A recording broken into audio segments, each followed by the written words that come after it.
Hey, folks, welcome to the pre-show. I'm Scotty Roberts. I'm your host, as most of you already know. And we're just in the pre-show, the setting up stage of the program. And we will be live in just about 2 minutes. And 2 minutes and 8 seconds and counting. And we'll go live over on the radio station and also over on my YouTube channel, which I think this is live already, so you already know that. And there's a link down below so you can call into the show during the Captain's Cabin, the after show. And only because we still have not figured out why, and I haven't put much brain power into it, but why we cannot take calls during the actual show. There's something with the stream that goes to the radio station that has a problem. So let's see. What is this? Oh, cool. My daughters just sent me a message, my mermaid daughters, Abby and Bryn, and they said, "Hey, Dad, did we mention that we got asked to give a talk to a business class at Virginia Tech College?" That's kind of cool, huh? And my daughters who graduated college, successful entrepreneurs, going to be giving a talk at college if they accept the invitation. So that's pretty cool.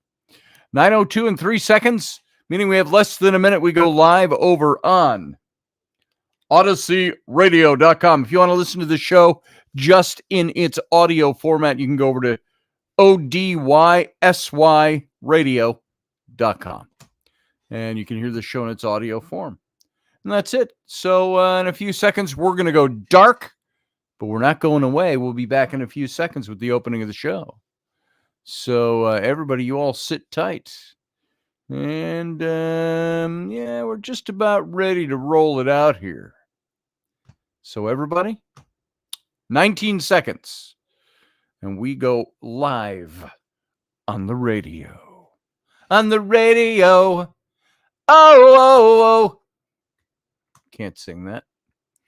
All right. 5, 4, 3.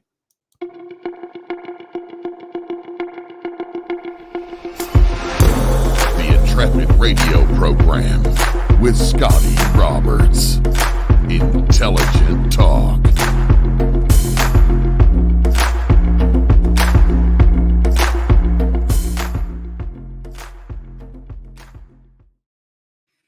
Hey, folks, welcome to the program. I am your host, Scotty Roberts, and this is my show, the Intrepid radio program. We've been broadcasting this show for 22 years now. If not a little bit more, it's 2024. 2000, we started broadcasting this show under a different name. And so we've been going for 24 years, almost. I think by the end of this year, October, it'll be 24 years. So welcome to the program tonight.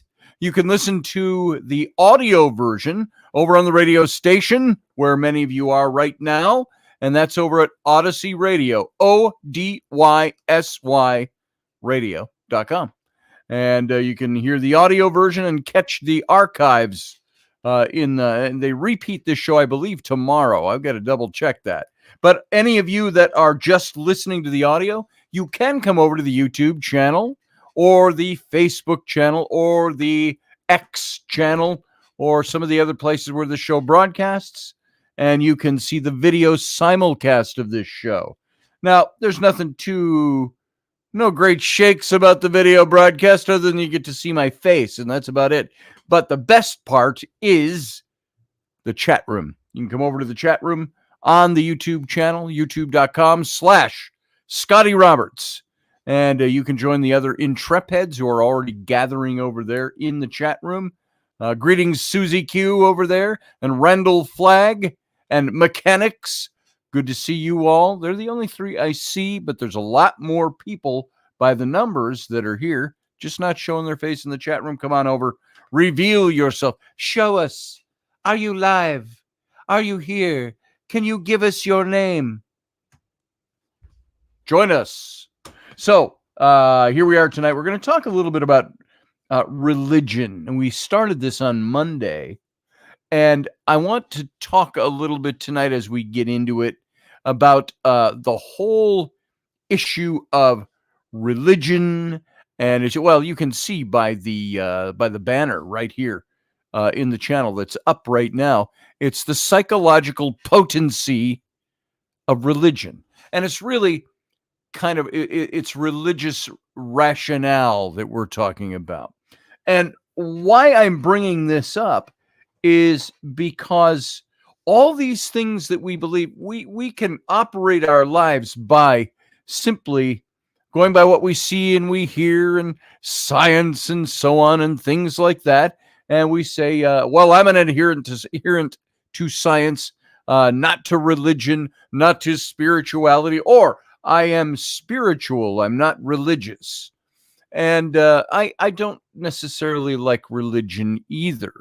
But religion, it was okay for centuries until we figured out that we don't like religion anymore. We prefer spirituality and individual spirituality.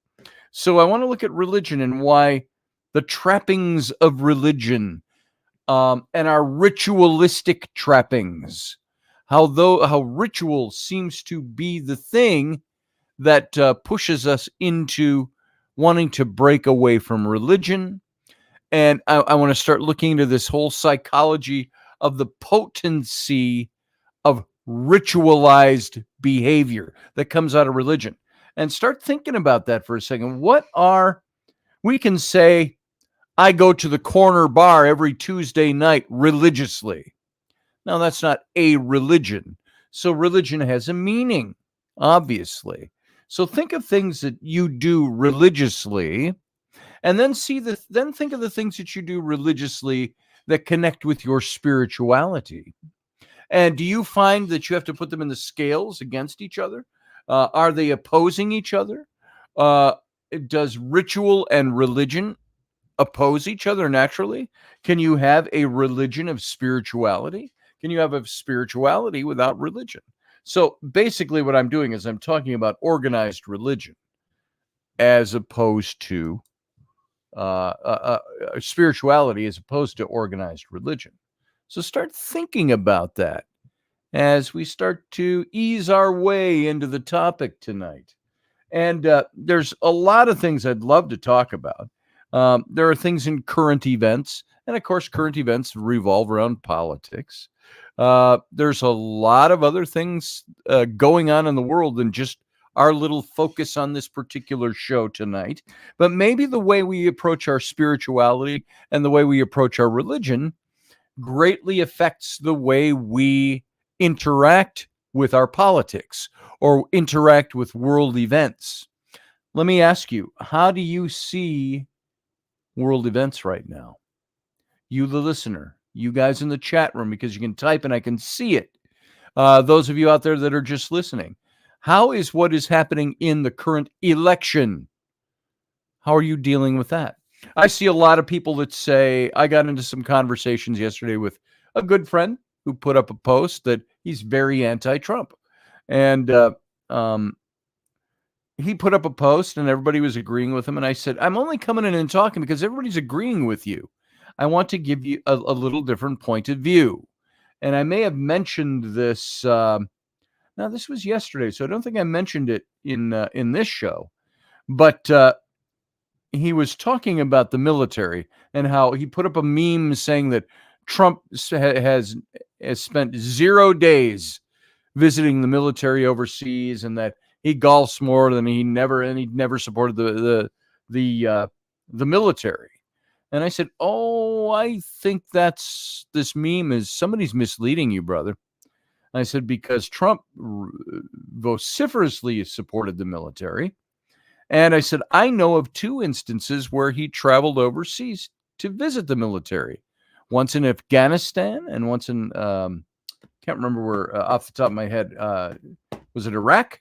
But he went overseas and he visited the troops while he was president. Remember the Thanksgiving Day trip he made? That while he was being criticized for not visiting the troops, he had secretly snuck out. How does a president sneak out of the country? He just doesn't announce ahead of time, and he flew over to Afghanistan. And he visited the troops in Afghanistan for Thanksgiving. And so we talked about that stuff, and people were, even when you quote the site, the source, they'll say, well, I don't know. I don't trust it because Trump said it, said that he did it. I said, well, it's not just Trump said that he did it. I said, I'm telling you here and now, I saw the news when he did it.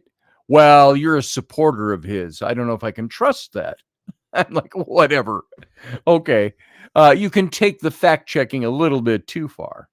But then it broke into, everybody's saying, why should I trust him about this when, the whole grabbing women by the pussy thing, and that statement of a president who does that, he's a predator. And I said, you and I probably both, and I didn't know this person, it was a woman. I said, you and I probably both know that things are said in private that don't get said outside of the private circle, that we can all be pretty raunchy at times. We can be pretty, what's the word I used with her? I said, and I was trying to be polite and nice and talk and conversive. And I said, we've all said things that if it was caught on a hot mic would cause us reputation problems. Well, I don't know any women, she said, that would ever say anything like that. And then a woman came in and said, well, I have to be contrary to that because I am a woman and I've seen women, and women are sometimes worse than men with their raunchy talk. And it's not that they're publishing that raunchy talk. It's that you get together in circles of friends. And then I said, I was part of the Minnesota Renaissance Festival. And I said, I know a hell of a lot of people out there. When we'd get together and have pints or sit around and talk and laugh or party, I said, there was a hell of a lot of nasty stuff that got said. And I said, none of them were predators. I said, but they were all nasty in their own right. And we all made fun of it at the time. And I said, but Trump does it. Well, he's the president. He's supposed to be the... I said, you do realize that happened more than 12 years before he even began running for president. Now it's over 20 years ago that happened. I said, it was a statement he made to somebody. He was being braggadocious, locker room talk. It got caught on an open camera and mic. And while he was walking from a trailer to a building or something. And he wasn't in front of the camera. It just that the camera was running and it caught him saying that. We all know the story. And I said, was it a decent thing to say? No. I said, but it wasn't a thing said to the public. And this is when he was a billionaire playboy anyway, and not a real estate developer and a TV personality. Yada, yada, yada, yada. He said, they let you grab. That implies consent. There it is, Randall Flagg. Exactly. And which is, I didn't even think of that portion. I was responding to the people. And it came down to, I made a lot of responses in this post. And some people were like, name calling and all that. There were other people that were very, very much not Trump supporters, but very much civil. They were very civil. And I appreciated that. One of them thanked me for being civil. So these are the things that people are looking at this stuff. And everything he's going through now is because he's getting payback for saying things like that 20 years ago. And I said, I don't think that's the way it works. So there's a lot of that kind of stuff we could talk about in civil discourse regarding politics. This is where I say, do you apply your spirituality or your religious practice to your civil discourse? Now I'm gonna make a glaring generality when I say this next thing. I think we see more nastiness come from the leftists than we do the rightists, because I think the rightists have a core of faith issues, whether they live a life that way or not, but they're brought up differently. They're religious people. You got the religious right. You got people who are more into their spirituality, their religion. On the left, I don't think you have that as much. And this is a glaring generality. I realize that. But I think if you take a step back and look back into the circle, maybe there are people who act the way they do and are constantly gnashing their teeth about the president, the former president, because they don't have a religious background that they adhere to, or a spirituality that they adhere to. Hey, Alyssa Fillion, an old friend of mine. She's not old, but old friend of my mom's. And I met Alyssa 30 years ago, 25 years ago. She used to go to all my mom's karaoke shows.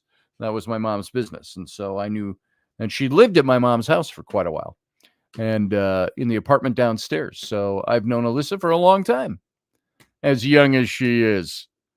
And welcome to the show, by the way, Alyssa. I don't know that I've ever seen you here in the show.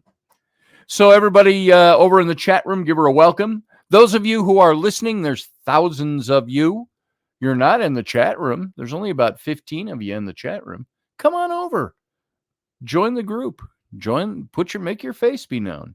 And come on and chat with everybody. So anyway, this is, as we're going to get into this topic of the psychological potency of religion, how does that affect the way you do things? I will say the way you see politics, the way you see driving, the way you see conducting your finances. Would you consider yourself, JP, hola, Kalina, Randall Flagg, everybody I haven't said hello to, welcome. How does your particular religious practice or your spirituality, what bearing does it have on other facets of your life? One thing that used to really bother me when I was in ministry years ago was, and I've mentioned this by a way of example before, I was talking with the pastor of one of our churches, and I said, do you know what bothers me? I said, is watching all these people come in on Sunday morning. They're all dressed nice. Now, we had a more casual church, so we had people would show up in T-shirts and shorts, but everybody was clean, is the idea. Everybody looked good. Everybody sang the songs. They had their families. Everybody was on their best behavior. But I happen to know some of those guys were guys that I had gone to cookouts with or apart from the church and had seen them, and they were not so prim and proper. Now, probably nothing wrong with what they did, but they let their hair down a little bit more. And so here's the deal. If you believe something, how far should that belief dictate your actions in other areas of life? Was my question. I said, if I say I'm a Christian, shouldn't my Christianity and the, not mandates, what is it I'm looking for? The rules and the practice of life for being a Christian, do those only apply on Sunday? Or are they supposed to apply on Monday morning when I go back to work? Are they supposed to apply when I'm driving to work and that asshole cuts me off? Asshole! Oh, such Christ-likeness. Now, we can be nitpicky. And, of course, that falls under what we went into a week ago. We were talking about legalism. There are some people who say, well, it's legalistic if you start mandating. You can't. You live your life. But does your life reflect what you say you believe? If you're a Christian, a Jew, a Muslim, Hindu, pagan, whatever it might be, does your way of life, your practice of life, your walk of life reflect your religious practice or your spirituality? I know what you did last summer. That's what Elderberry said. Yeah, exactly. Hey, Claudette, welcome. And so this is what I kind of want to dig into, and it might be a little, maybe just a little hoity-toity or a little heady, some of the stuff I want to get into tonight. But I thought it was worth looking at because I think we all deserve to be treated intellectually. We all deserve to not be, what did the Apostle Paul say in Christianity? He said, when I was a child, I thought as a child, I acted as a child, I drank milk like a child. But when I became a man, I put away childish things and toys And rather than milk, I started eating meat. And he was using it as a metaphor for my belief system. As a Christian, he said, should be something that I don't need to chew on the pablum or suck on the pablum of life or the teat of spirituality, when I should be able to handle the raw meat and the heavily grilled meat of what I say I believe.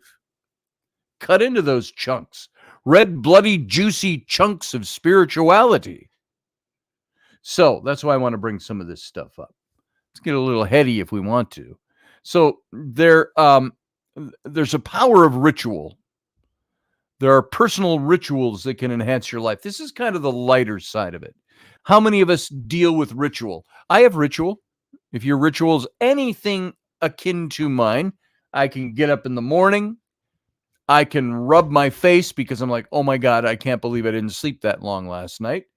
You go pee, you take a shower, you get dressed, you put crap in your hair, you put on a little cologne. This is all the way a guy gets to get, and you get ready, and I go take my kids to school. I ride everybody to get ready on time. We've been doing this since you were in kindergarten. Why haven't you figured out how to get up and get ready on time, etc.? It's ritual. These are the rituals we go through. So we have ritual. But rituals help structure our lives. We perform group rituals that demarcate significant social events, milestones such as singing at birthday parties, weddings, mourning at funerals, all of those things. We have rituals for those things. I know it was since I've been a kid, I've seen funerals especially. We have tried to change the ritual of that. Celebration of life. We never called a funeral a celebration of life when I was a kid. Meaning a kid up into my 20s, even into my early 30s. You just started to hear that kind of thing. So the ritual began to change. Not that people hadn't, maybe 1,000 years ago, somebody said, let's celebrate, Ulrich's ritual of life. It's his celebration of life. And maybe they did that 1,000 years ago. But it wasn't the tradition. It wasn't the ritual. We have personalized rituals like I talked about. How we organize our time and our day and getting our morning cup of coffee, performing bedtime routines. I used to every night sing on the guitar to my kids, and they got tired of it. They didn't want to hear this. My second batch of kids, so different from my first. Minor Rabbit Trail. My first kids, they're only 30. My twins are 32. My son's 23. They weren't raised on the internet. The internet existed, but they weren't raised, and didn't have their faces in their phones 24/7. Or TikTok, social media, whatever. It was there, but we sang, we read poetry, we read stories. My second set of kids, there was a big gap in between them. My second set of kids, now my oldest are 32. My oldest in the second set of kids is 14. That's Flynn. So there's a many-year difference, 15-year difference in there, 16. And Flynn and Rowan and Ellery, 14, 12, and 9, they are products of our social media culture. And all of a sudden, singing wasn't. Now, my older boy, Flynn, he loves to still have me read. And we don't do it quite as often as we used to because the other two, not so into it. But I did have my 12-year-old who told me just last week, reminded me, I don't like to read, Dad. You know that. And I said, well, you need to read. We really should. We should read more. I said, then let me read the stories at night. She did ask me if I would buy her a youth Bible. Not because we're trying to indoctrinate her. There's Bibles all over this. I got one sitting right here on my desk. It looks like I might read it every day. I don't. This is the Bible I had when I went to seminary. So this Bible is almost 40 years old. And it's a NIV, a New International Version. So we got all different kinds of versions of the Bible. But She wanted to have one that meant something. And I was in her room today talking to her, and I looked over in her Bible. She had stacked and she had like 9 or 10 little pink markers in them. And she said, I was just studying. She said, we're studying about the Jews in school. And it's a public school. And she said, I was just looking up stuff on the Jews in the Bible. I said, oh, that's very cool. And we talked about it a bit. So all of that to say, there are bedtime rituals. There are things we do. And I got off on that because we used to do a ritual that we don't do as much anymore because everybody lost interest. Nobody wanted to do it. We don't want to sing. We want to watch a TV show to go to sleep by. Or we want to whatever. And so I may just reimpose it, whether they really superficially want it or not. My son loves being read to at night. Not that he doesn't read. He likes to read. So research shows us that rituals can offer all kinds of numerous psychological advantages, such as helping us savor experience. It gives us a sense of control. It reduces our anxiety. Rituals reduce anxiety. Do you know when I get the most anxious, and I'm not an anxious person, is when I feel like the house is out of control. Things are out of control. There's too much going on. There's no order to anything. There's chaos. Nobody's doing their chores. Nobody's picking up. You sludge through the living room, kicking things out of the way so you can make a path to the other room. And you're like, what the hell just happened in here? Is the kind of thing. Everybody, front and center. I just want to have the Captain Von Trapp from the old Sound of Music movie, if any of you remember watching that. Pulls out the whistle, and they all line up. That's what I want my kids to do. I'm almost ready to put them in uniforms and line them up to answer to a military or a naval whistle. But my anxiety is greatly reduced when I have a sense of control and when there's a sense of ritual in the house. And I don't need to overdo it. I'm not talking that. I'm just talking for us to be able to actually be in control of our environment so our environment doesn't control us, I tell the kids. So as surprising as it might sound, there are researchers from the University of Minnesota, very nearby here, and Harvard. They found that enacting a ritual enhanced how much people love eating chocolate. Before having participants consume a chocolate bar, the researchers asked the participants to perform a ritual by breaking the chocolate bar in half without removing the wrapper, then unwrapping only half of the bar and eating it, and finally unwrapping the other half and eating it. And compared to the people who simply relaxed before devouring the chocolate, those who had performed the ritual reported enjoying the chocolate more. They ate it more slowly so they could savor it. And they reported that it was more flavorful. Rituals appear to heighten how we are in our experience and how involved we are in our experience. And by the way I do that, I've always had a ritual of the way I eat a fortune cookie at a Chinese restaurant. I've done this as far back as I can remember. You get the little, cellophane wrapped, plastic wrapped. I set it down, I hit it, crunch, and it breaks it all up. Then I open it up. I take a piece of the cookie and I pull out the fortune and I read it. Which, by the way, I've got a recent fortune still sitting right here. I don't know if I shared this one with you or not. I may have already shown this to you. This was from last week. I got to put on my glasses. It's dark enough in here. Mistakes are the portals of discovery. And I thought, I'm going to keep that. Might tape that. I had one for years. It was taped up on the top corner of my computer screen. Don't even remember what it said. It's an old computer. But rituals can also enhance how much control we feel that we have over our life. The researchers from Harvard, they conducted a study in which they had groups of 9 to 15 people show up for a session in which one of the participants won $200 in a lottery and was allowed to leave the session early. So some of the remaining participants then drew a picture on a piece of paper depicting how they felt whereas others engaged in a ritual in which they drew the same picture, but then sprinkled a pinch of salt on the paper, tore it up, and counted to 10 5 times.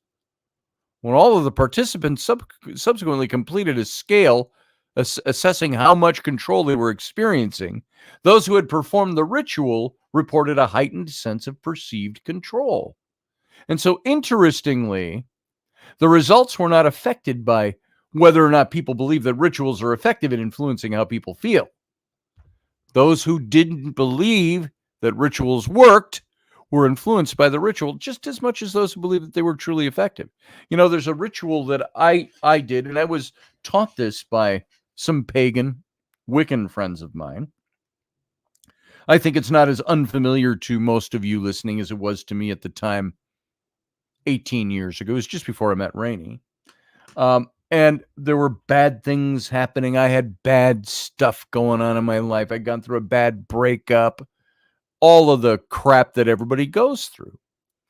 And I was told by my pagan friend, he says, take a piece of paper, he says, and write down these bad things. So I'm writing them down. He said, write down your reaction to them. I did all that. Now you know where this is going. And then I took that, and he said, now fold it all up. So I folded that all up. He says, nice and small. I folded all the edges. I can't remember if we did salt in it or not. I don't think so. Salt, the great purifier. And so I folded it all up. And then he had me burning a candle. And he said, now, he says, I want to take that, and on your little altar here where I burned incense and stuff, he said, burn this. I burned it. And he says, now, when you're done burning it, take those ashes.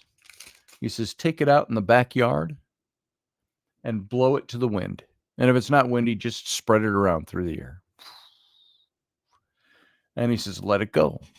Now, I'm going to tell you something. The act of ritualizing, writing those things down, burning them up on a mini, I say altar, I meant to, it's like a brazier, burning it up. There was something about burning incense with it. I had I had lavender incense in the little chunks, and I had resin of frankincense, and I burned those things, and then I mixed the ashes together with it, and then we got rid of it. So that all by itself was a ritual. Now, did it work to do anything magically? Probably not magic. But what it did was it established for me creating a ritual, which I had repeated a few times after that, to try to take the things that I say I need to let go of mentally. I was just out there. The anxiety was with it, the feelings with it, but I took it and I said, I'm going to manifest those things into the burning piece of paper that I had written everything down on. And it was a ritual that helped me visualize undoing something. So we can incorporate rituals into all kinds of countless aspects of our lives. We can light a candle at the end of the workday to enhance how much we savor our leisure time. We can regularly visit locations that are special to us to de-stress and feel more in control. We can meditate. Meditate before important tasks to reduce our anxiety and enhance our performance. The choice is really ours, what we want to do.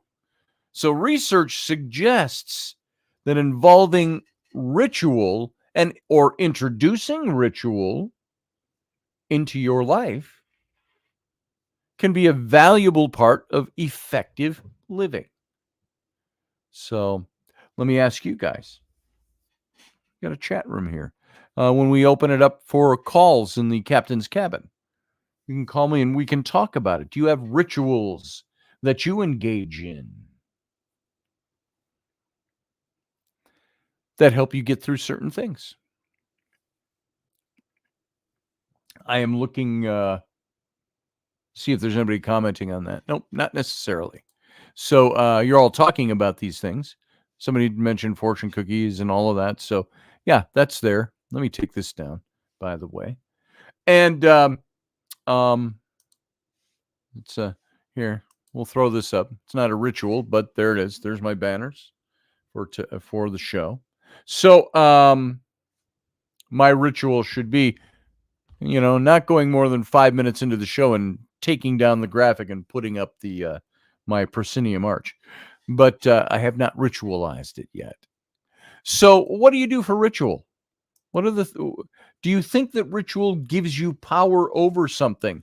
Is there a magic in the ritual? If there's any magic at all, I believe it's the magic that is the power of our choice to ritualize something, to give it a life with which to perform the desired effect. When I talk about in the tarot, I had my friend Rick Church on last time.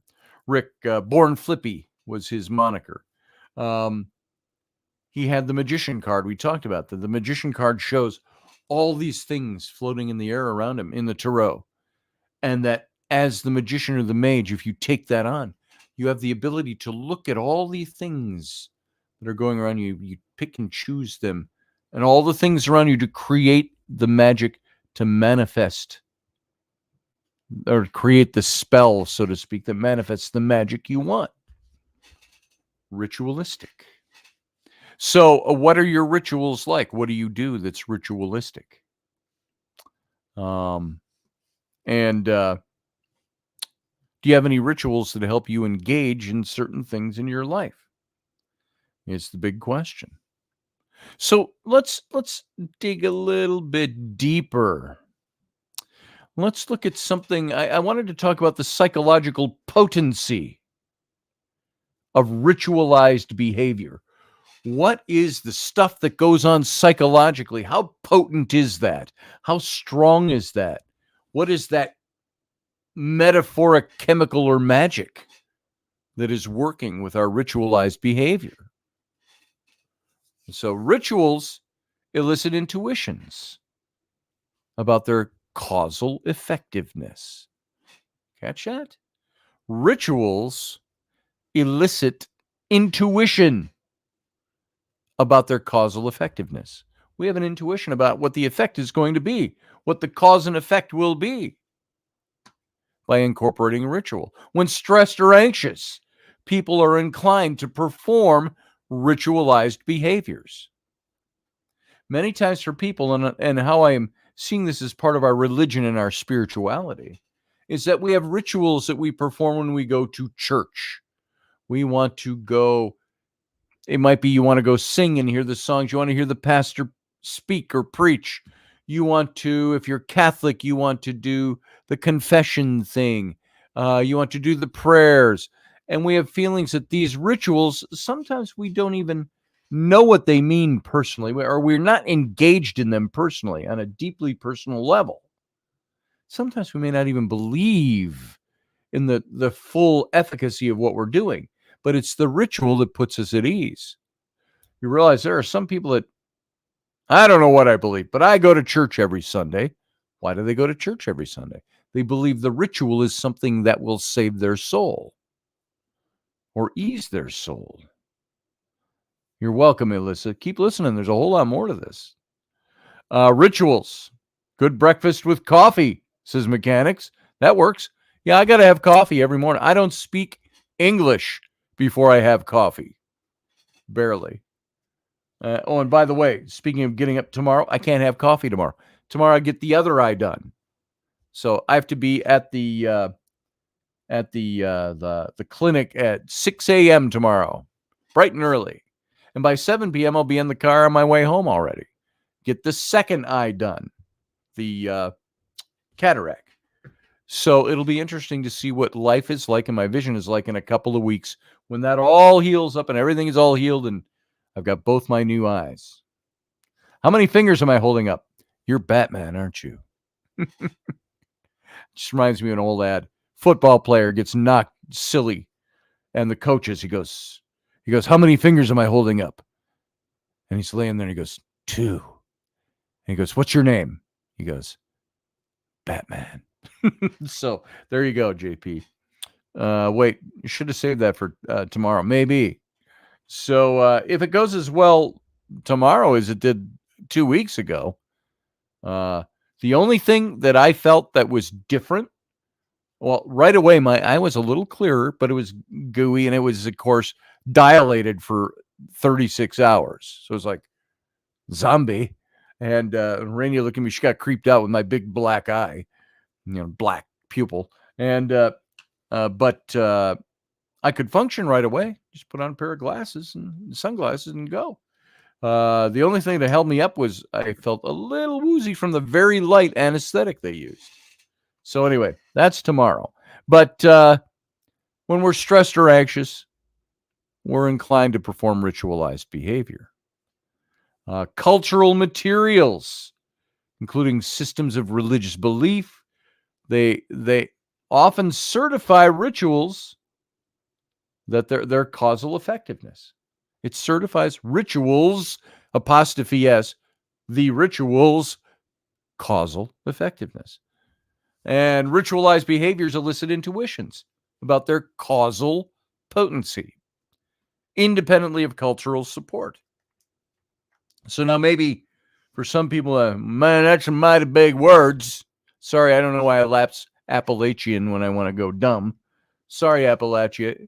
Just a joke, you damn hillbillies. But why do we sometimes push elevator call buttons repeatedly?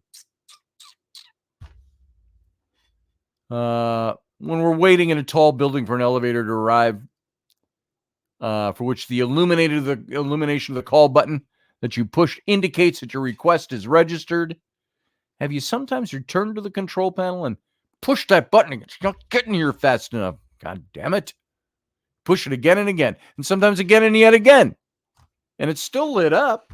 It's like, where's the damn elevator? Nink, nink, nink, nink, nink, nink. And I have to confess, I've done that before. You get in a big hurry. And for whatever reason, the elevator seems inordinately slow. So I push the button over and over again. And on the basis of what are by now dozens of empirical studies, including many of his own, the cognitive scientist of religions, his name was Demetrius, get this last name, Xygalatas, Xygalatas, Xygalatas. You almost want to call him, if I had rubbed shoulders with him, I'd have nicknamed him Galactus. But Demetrius Xygalatas, he argues in his book, Ritual, how seemingly senseless acts make life worth living. That this is but one of innumerable examples of humans' natural penchant for performing ritual when they're experiencing anxiety or stress, hitting that damn elevator lit button over and over again. That's just one example. Our experiences with elevators aren't usually stressful, but when we're late for an appointment, you're looking at it like, oh my God, I am 5 minutes late already, and the fucking elevator will not come down. Bang, bang, bang, bang. I keep hitting that button. When we're late or when they involve what we take to be excessive delays, those things can provoke frustration and anxiety. And culturally sustained rituals activate intuitions about their effectiveness. So about the effectiveness of the ritual is what I'm saying here. Culturally sustained rituals activate our intuition about those rituals and their effectiveness.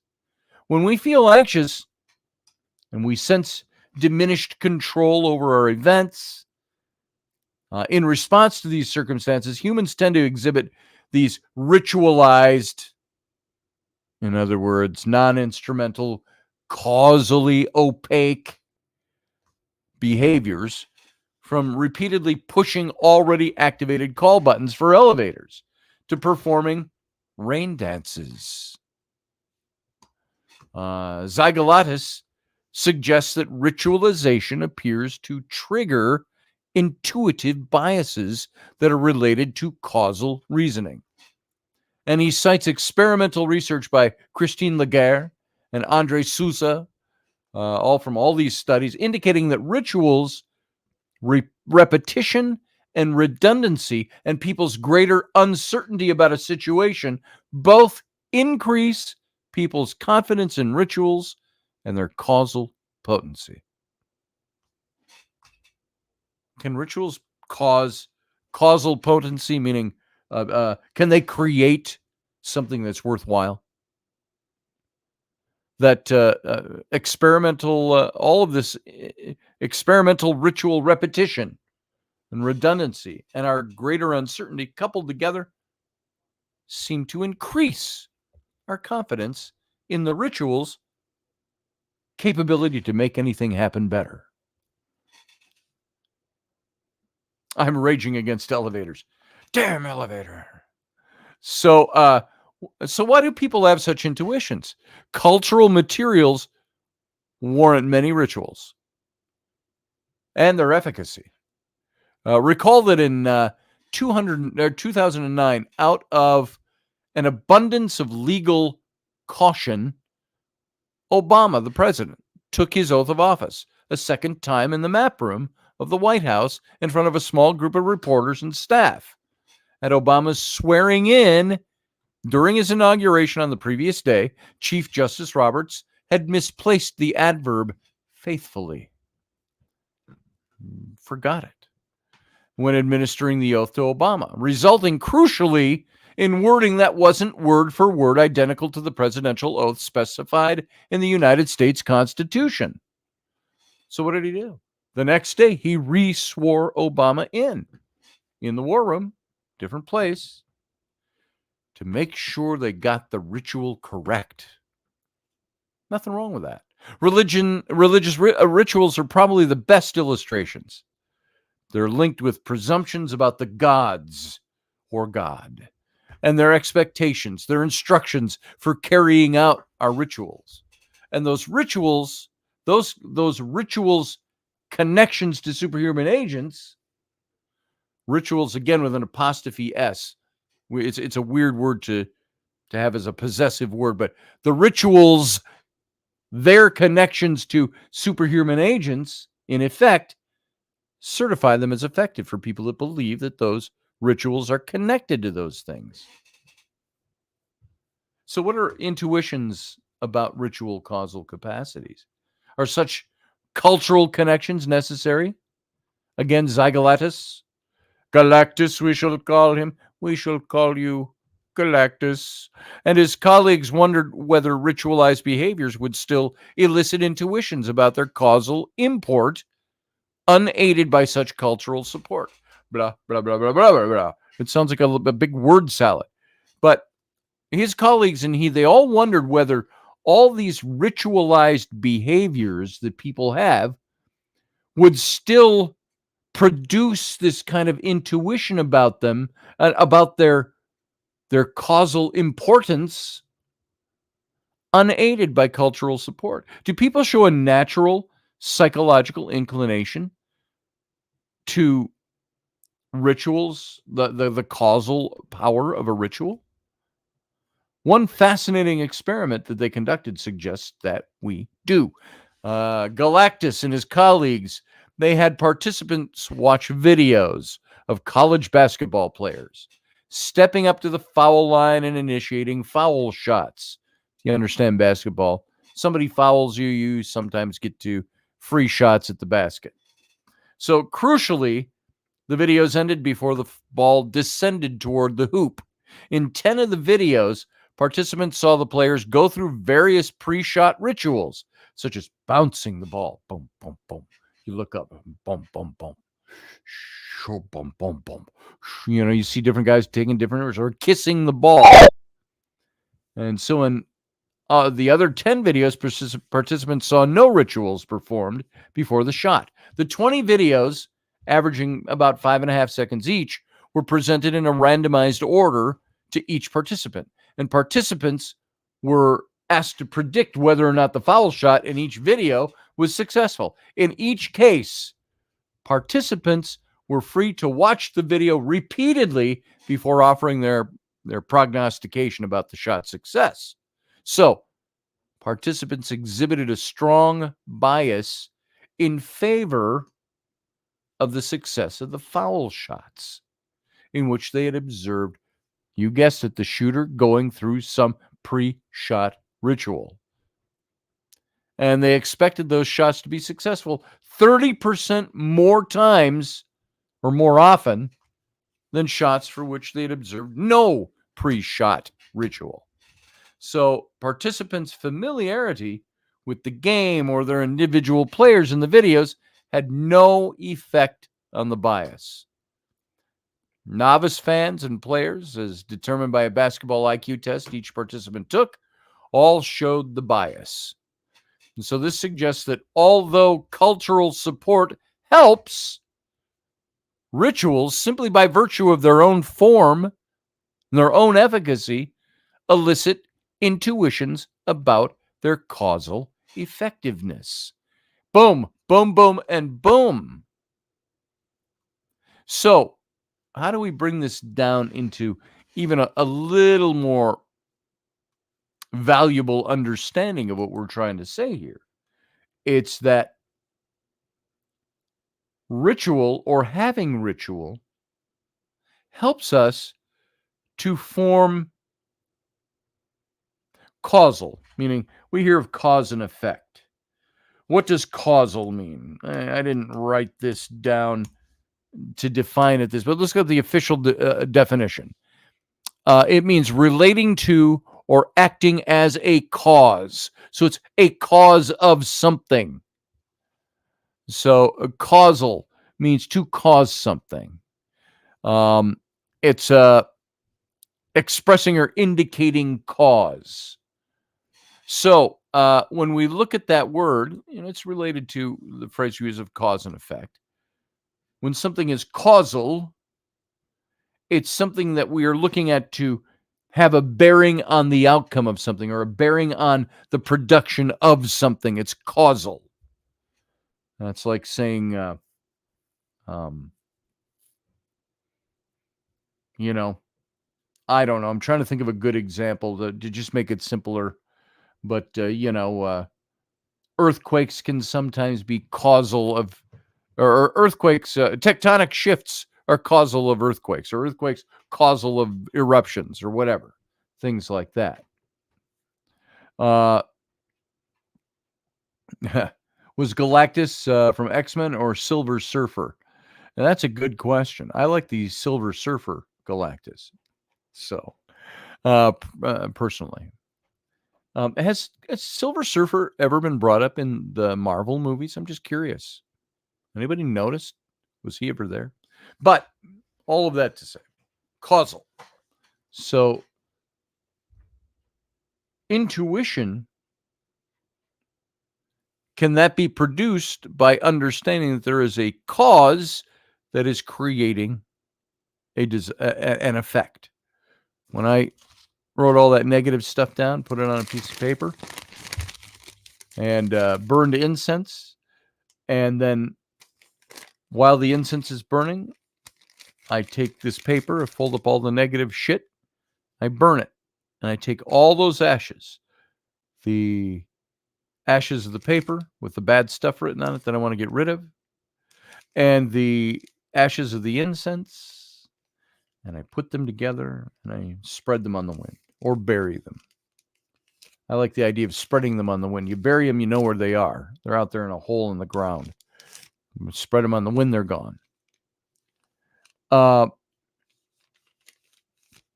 So that's a ritual.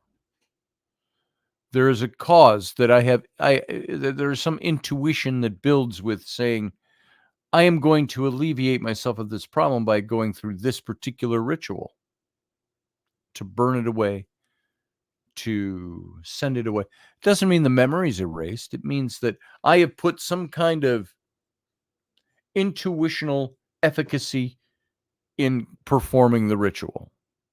I'm doing that, and it's going to make it go. It's like when we go to church and we had prayer. There was an anticipation that, well, when I pray about that, God's going to listen to that and something good will come of that. That was our ritual. Psychology produces an energetic effect in the physical world, says Sarah. Ritual is a process of that. There it is. Actions have power, says Claudette. Yes, exactly. So I see, Sarah, you said a whole lot of things over here. Oh, you were talking about baseball, basketball, and elevators. So there we go. That is pretty much. And now it's very interesting. Was it the topic? I see we lost almost half of the live viewers we had in the chat room. Gone. We're down to half that number. Maybe it's something that I hope I wasn't being too obtuse or too abstract with this one. But if you have ritual, it's okay to have ritual. It's probably better to have ritual because it helps alleviate. Does it help the outcome? Not necessarily. It helps my mental capacity, my mental anguish or fatigue or stress or anxiety. And it makes me more comfortable about what the outcome is going to be because I put the power in that ritual. Now, there might be power in that ritual. There might be a certain magic in that ritual. But you don't know if you don't try it. So there's that. Radio audience, guess what? We are at the end of this show. In less than a minute, we are out of the radio show and we go into the captain's cabin. You all can look down below the window in the chat room, in the YouTube channel, and you can see the link if you want to call in and discuss some of these things or things like them. And sometimes we get off on weird rabbit trails, but that's just the way it is. That's what it's for. So I want to thank everybody who's in the radio audience for being here. Thanks for giving me your time. We're going to get out of here. Go over to youtube.com/Scotty Roberts if you want to join us for the Captain's Cabin, which is coming up in just a few minutes. As soon as we go through all our little in-between material here. Live long and prosper.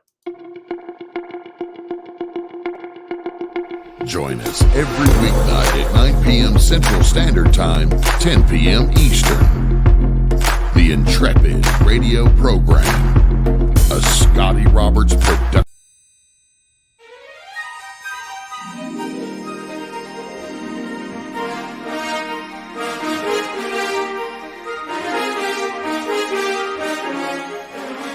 Hey folks, this is Scotty Roberts, and this is the Intrepid radio broadcast. I've been broadcasting for about 20 years now, covering such topics as science, politics, the paranormal, weird science, weird world history, archaeology, and the paranormal. Everything from ghosts to cryptids to creepy things that go bump in the night. So every week I bring you 3 new episodes. Come and join my channel and also be a patron to this site. So see the details below, and we'll see you here.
Dave, I love you, brother. I miss you too. I miss you too, I heard. Yep. Did you guys hear that? I heard that. I miss you, Dave.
Well, welcome to the Captain's Cabin, everyone. Glad to have you stick around and be here.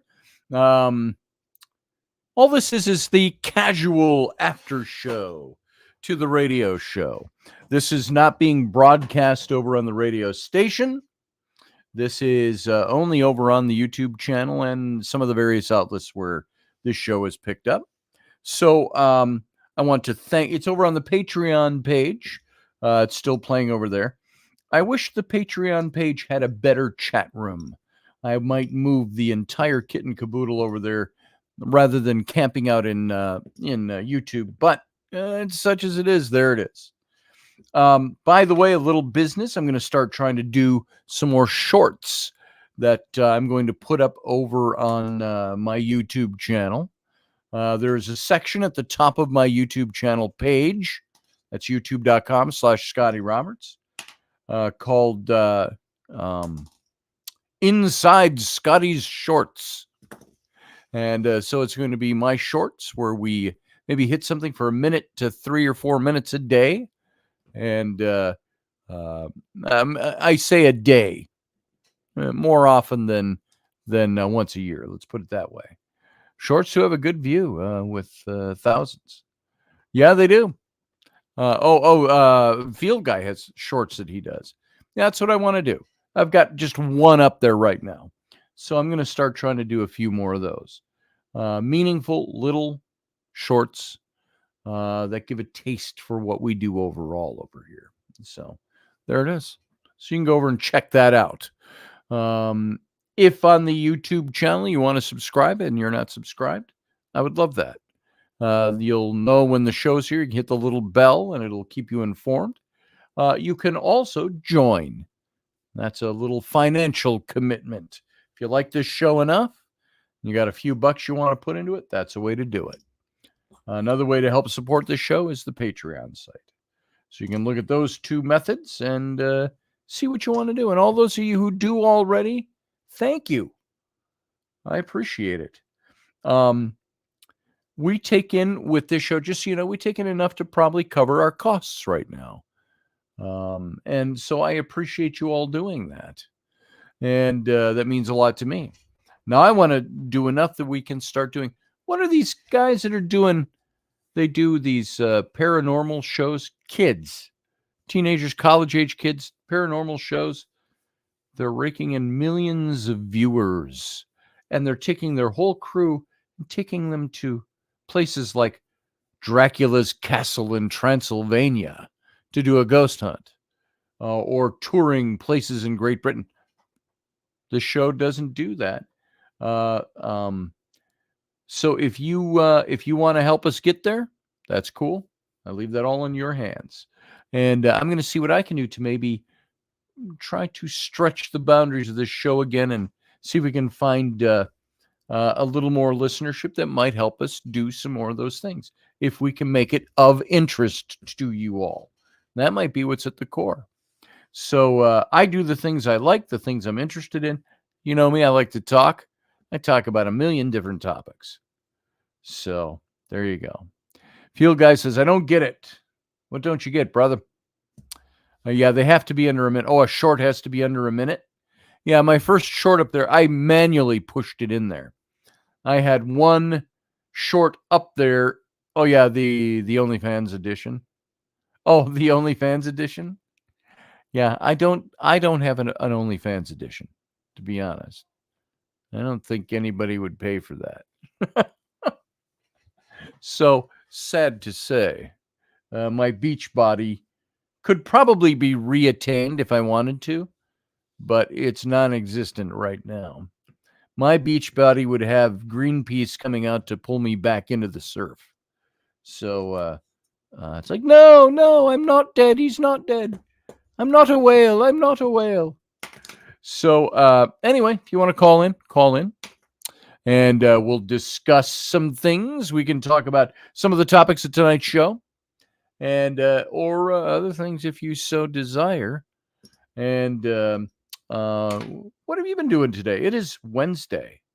It's the middle of the week. It's hump day, as they say. It's all downhill from here. It's been really nice here. We've been in the 70s, and the sun's shining. It's so nice to be outside. And I will confide something in you. I had they're still in my pocket from 2 days ago. I put these in these jeans pocket. I had one of these. Now I quit smoking 6 months ago. You can see I only had one. There's only one missing. But I thought, damn it, am I a victim of or chained to whether I smoke or don't smoke?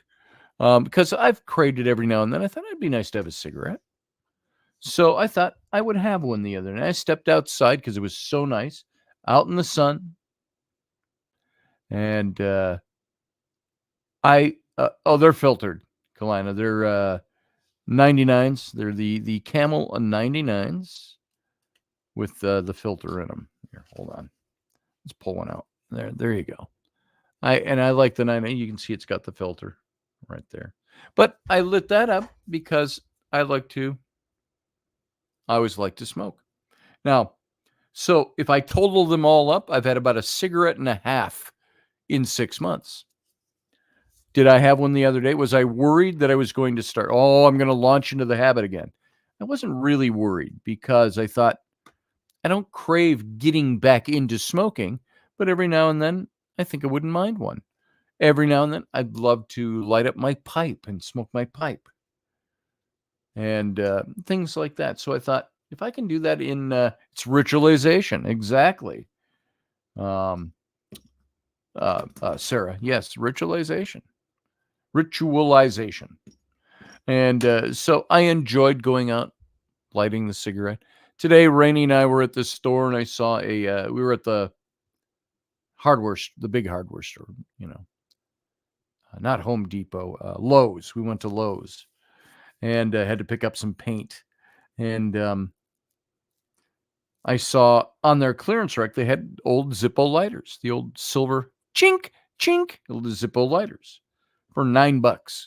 I said, that's the exact same price it was when she got me the matching lighter to the ring to the Zippo lighter back. When did she buy that? And I've told you all about this before, that story that Rainey, we were dating. It was the first summer. So it was 2005.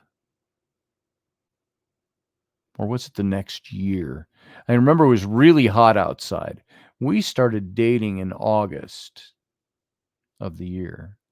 And I don't think we were quite that serious. It was probably the next summer.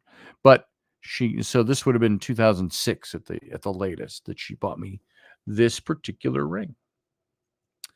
And she bought me that ring, and I put it on. I said, wow. And there was all kinds of antics with it. We were joking around. I was waiting in the car. I was tired, so I was sleeping. I just took a little nap in the car. You go run and do the thing, leave it running for the air conditioning. She came back out and she goes, I got you something. I said, what'd you get me? And she gives me this ring. And if you've heard this story before, just indulge me. And so she gives me the ring. And I said, wow. I said, woo-hoo, that must be love. And I put the ring on. It was perfect. And then she goes, but wait, there's more. She says, I got you the matching Zippo lighter. And it's the silver steel lighter. Chink, where you opening up the lid and all that. And click. And I said, oh, man, that is really love. It's the ring and the matching Zippo. So she got me that ring. And then we didn't get married for almost 2 years. But that's the ring I wear. Is the ring she got me. She said she paid $9.95 for it at Walmart. So it's a $10 ring. That's the ring I will wear the rest of my life. And then she got me this one, just a coin. I've mentioned that before, a coin. And so she paid, I think, more for this ring at a Renaissance festival. And it's so worn out now.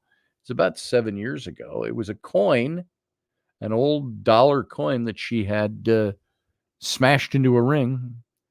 That the artisan made it for me there, and there's that one. So I wear those. So there you go. The Zippos have a lifetime warranty. Yeah, I've still got mine around here somewhere. I don't know where it is. It could be up in the garage. So I haven't smoked in 6 months. So I couldn't find it the other day when I had the cigarette. I used matches. I had matches. And I can't even find any of my lighters. I had a lighter in every little corner stashed around the house so I wouldn't lose them.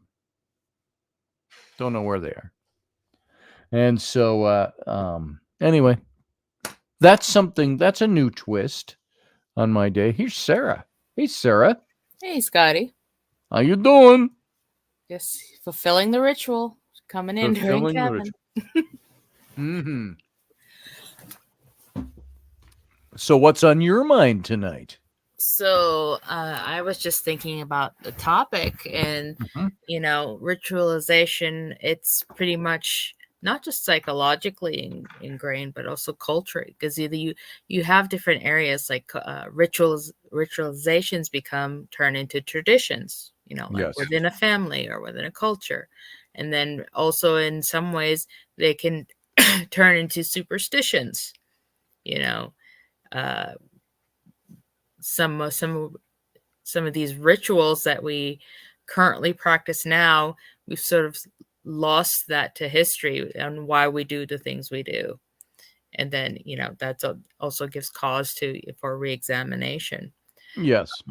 But usually, and people who are staunch traditionalists, it's like they cling to their rituals in terms of being a known safety. And I was talking earlier about how those types of rituals become like a safety net, because they know, from logical sense, A plus B will give you C, will give you C. And it's not in terms of like a formalized law or anything like that, but and it's that sort of logical thinking that where you have creating results from certain products.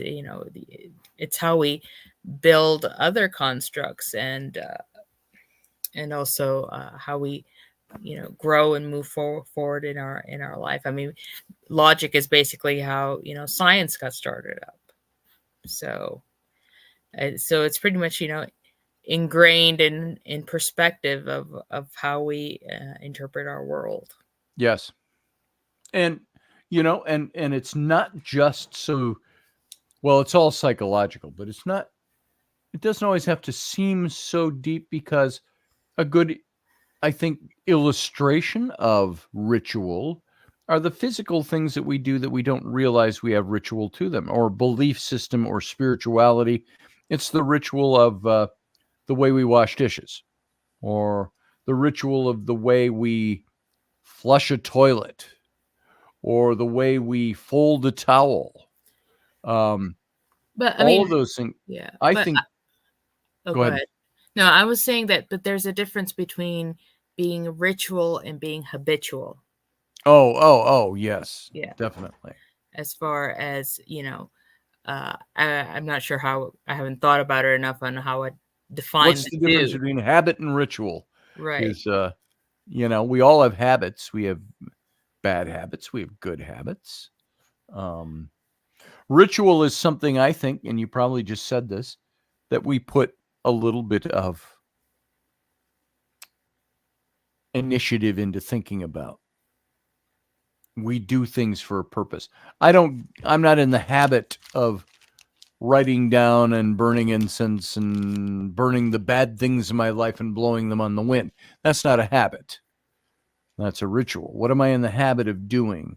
I'm in a habit of I don't know, what would be a habit? Smoking is a habit. If you do it, there's no thought to it. There's no process. If you just light up every 10 minutes, you're a chain smoker. That's a habit. That's not a ritual. For me, there was a ritual to smoking. Sometimes I would take the cigarette and I would lay it down and I put my lighter next to it, a neat little row. And I would go get my cup of coffee. I'd come back and I'd grab my cigarette. And I always had a certain way that I put a cigarette in my mouth. And this to me was not habitual. If it's habitual, I'm just going for it and I'm cramming it in my mouth and I'm smoking it. Take the cigarette and I would always hold it like this. And a long time ago, I got into the habit. I would take a cigarette. Now, you tell me how dumb this sounds, but I'm trying to illustrate the point of ritual. I would take it and I would put it upright like this. I would hold it this way with the filter at the top. Put it in my mouth, flip it up, and sometimes I would just run my finger along it and flip it up. Then I would light it. And I had a certain way I would hold it. I would take it out either this way, rarely this way to start. It was always this way. Flip it, flick it, goes back in without burning my hand, of course. So that was ritual. I would go through a ritual of smoking because I enjoyed smoking and I didn't ever want it to be just a mundane, average, mindless, senseless habit. I did it because I enjoyed it. And I thought there was something to it that worked for me, for my mental capacity. I don't know. So it's mindfulness and the whole intention and mindfulness that makes the difference, I think you're saying. Yes. Right? Mindfulness. Yeah. So, I mean, that's interesting. Yes. At least to me. Are our habits bad, asks Claudette? Or is it society that's taught us that? I think habits can be good and habits can be bad. We can do habits that are not ritualistic things, that are things we do, and we don't put any thought into them. It's a habit.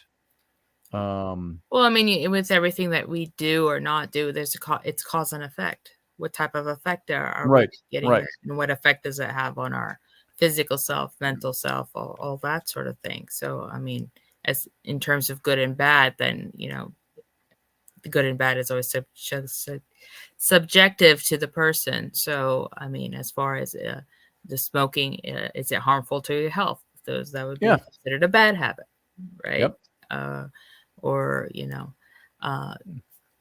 in terms of, there's certain rituals I was talking about earlier that we've even forgotten the history of, like knocking on wood. That was derived from an old tradition where people would knock on wood to wake up the nymphs or wood spirits or fairies that lived within trees. If they wanted to get them out of the way or wanted to make a wish or anything like that. So and if you ask most people, at least around people around me, I mean they're not familiar with the actual history of it.